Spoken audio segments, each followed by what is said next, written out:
Hello future medicos, I am Atharva, a third year MBBS student and welcome to Skills in Scrub. Today we are tackling one of the most exciting and essential skills for every medical student.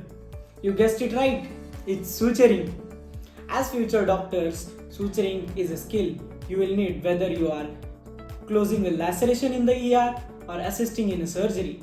But before you jump into it, remember, suturing is as much an art as it is a science. By the end of this video, you will know all the basics you need to get started. So grab your suture kit and let's get started. What is suturing? So what exactly is suturing? Suturing is a technique of stitching tissues together to close a wound, restore function and promote healing. It's used for everything from closing skin laceration to repair deeper tissue layers in a surgery. Think of it like this. A wound is a gap in the tissue. Sutures act as a bridge to pull the edges together, allowing the body to heal efficiently and minimize scarring. But there is the thing. It's not just about closing wound. Good suturing reduces the risk of infection, prevents complications, and even enhances cosmetic outcomes. So technique matters the most. These are the suturing instruments you will be needing for the suturing practice and to master your suturing skills. Let's see one by one.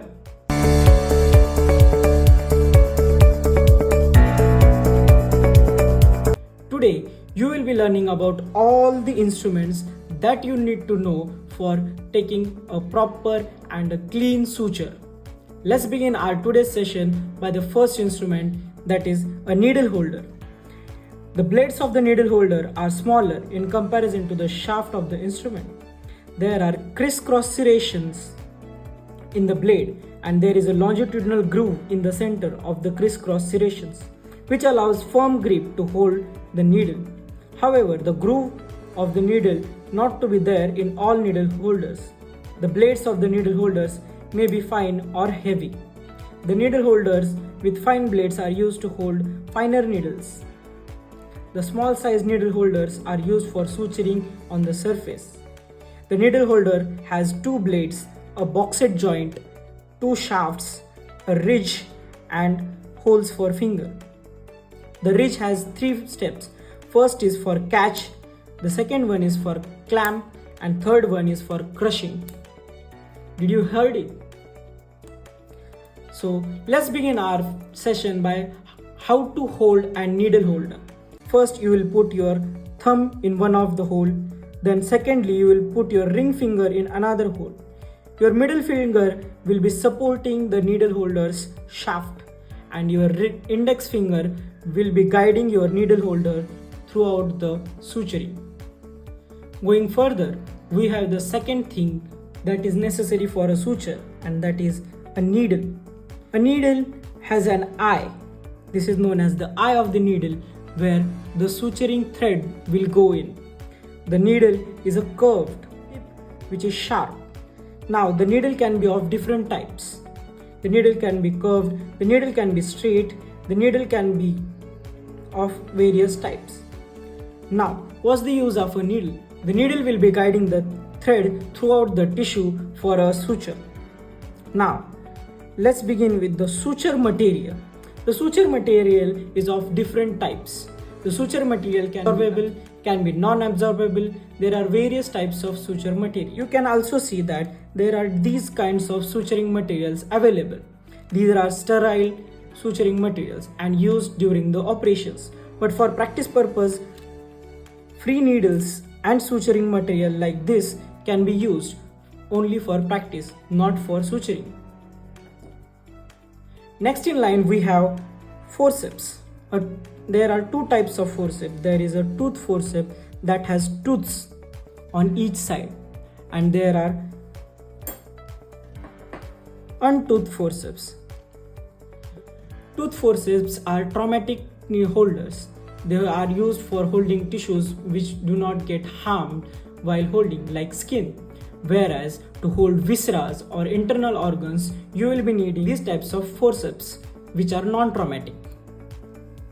Next in line we have the scissors that are used for cutting the sutures. There are two types of scissor.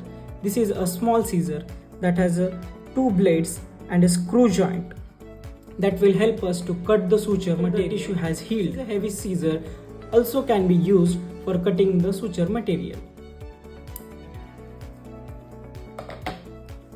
Now let us learn how to hold a needle in a needle holder. First, pick up the needle holder. Hold it in a proper way. Then take your needle. A needle is always kept in the needle holder at a junction. Can you tell me what is the junction to which the needle should be holded? It is the junction of this 2/3 and the posterior 1/3. The needle should always be holded like this. This gives a proper access for us to go through the tissue and also guide the needle properly without causing much trauma to the surrounding tissue.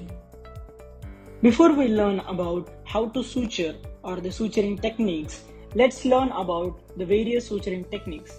First being the simple interrupted suture. This is the most basic and widely used technique where each stitch is tied and cut individually. It is used for skin closure, minor lacerations and small wounds. Second being the continuous or running suture. A series of stitches made without cutting the thread between each pass, creating a single continuous suture line.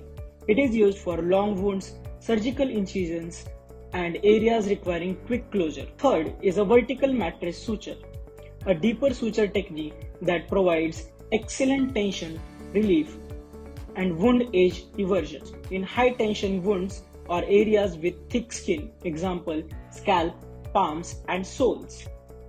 Fourth, horizontal mattress suture. It is a technique where the suture passes horizontally across the wound, creating a rectangle-like pattern.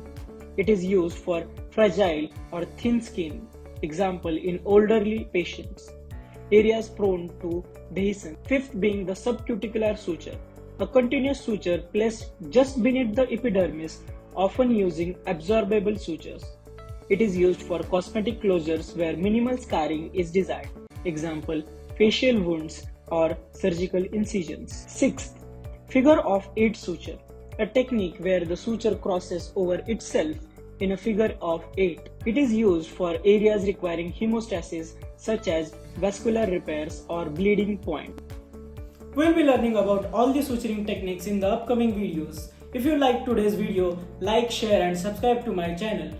Till then, be curious and keep learning.